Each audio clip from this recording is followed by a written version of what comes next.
கேட்டாரு. அப்போ வந்து என்ன சொன்னா தெரியுமா?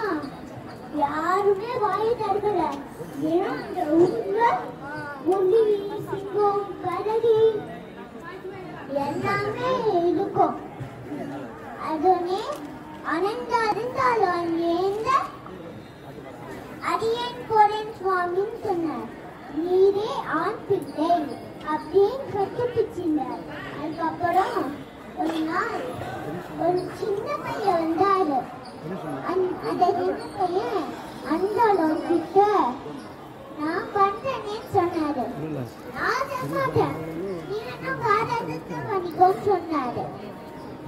அப்புறம் அனந்தாளனோட பொண்டாட்டி கிட்ட போய் கேட்டார், மாமி மாமி நான் போய் கொட்டுறேன்னு.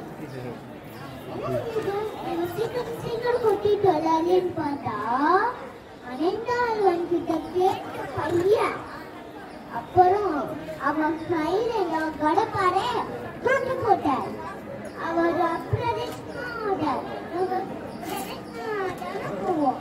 அவர் அப்பிரதேசமா ஓடினார். அப்புறம்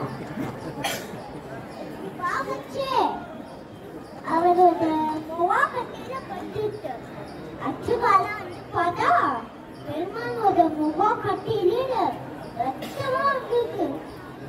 அப்புறம் அனந்தாளன் பார்த்தா அது பெருமாள் அவரோட முகாக்கட்டையில பச்சை கற்பூரம் வச்சார்.